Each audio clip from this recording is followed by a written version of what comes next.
Alright, what's up guys? This is my Can-Am DS650 with a Yamaha Roadstar XV1700 Warrior engine. So this has been a fun project for the last several months. Figured I'd do a little walk around and get a better look at the thing. I had no idea if I could pull it off when I started, and I figured maybe I could do it.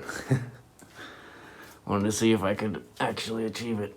So I had to lengthen the steering stem like 6 inches just to get it to clear the gas tank, because the whole frame was cut in several places and then raised a few inches just to clear this big old engine right here.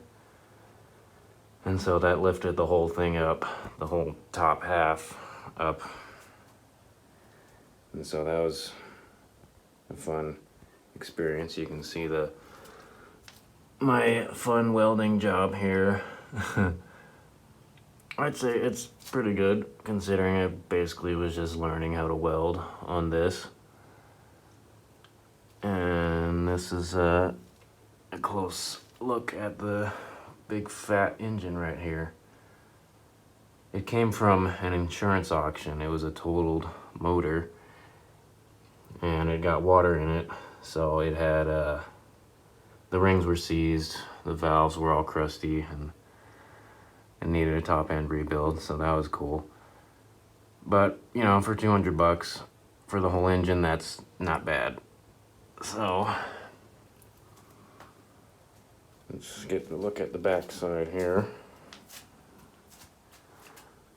These mufflers are from a Arctic Cat Prowler XT.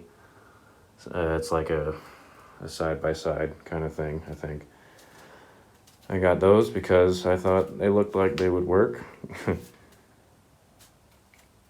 Yeah.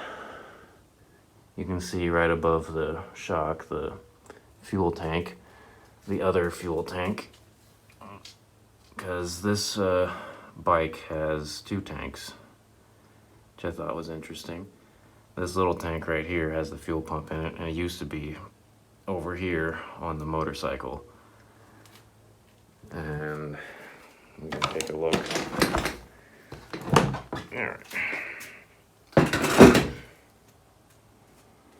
So I had to relocate a ton of stuff. This is where the airbox used to be for the quad, and we didn't need that anymore. And then the battery used to be over here on the side, or the other side, hang on, because we got the old thing right here. So this is what it used to look like. This is the parts bike, and I had another frame, and that's the one that got cut up and changed to fit the big motor. And you can see the battery tray over here, or a battery holder, whatever. And now the exhaust is going there, so put the battery right here. There's the big old computer, because this thing's fuel injected. So that's interesting.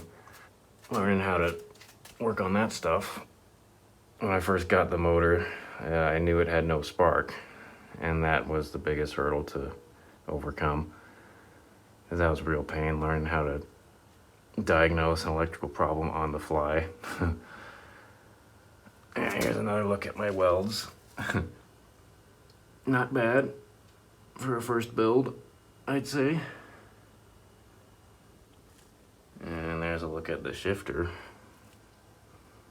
On the motorcycle, the thing is like way out here, like you put your foot out here, and the shifting linkage came across there, which is this guy. So I cut that and reattached the end, made it shorter, made it fit right here. This thing's so fat that it really sticks out quite a bit, but I found it still comfortable to sit on. It's not spreading your legs too far. And here's the old taco meter. Yeah, we like tacos here in Southern California, so it's an excuse to say taco meter. And I don't have the speedometer because I don't care. It would have been a hassle and it wouldn't have fit very well in there. You can see all the wiring in there. So,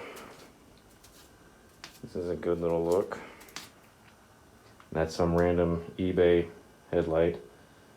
I needed it to look cooler because these things are butt ugly, if I'm being honest. If you see a yellow one of these, it looks like a rubber ducky with 4 wheels. Like this giant thing right here in the front. It makes sense when you think about the company. Back in the day, they were Bombardier or Bombardier in French, and they made jet skis and snowmobiles, and this was their first ATV build or product, I think. So yeah, get another look at it. It looks especially tall with the seat off. It already had one of the, what do you call it, biggest or highest ride heights of a sport quad. And that was before I cut it up and added a couple inches.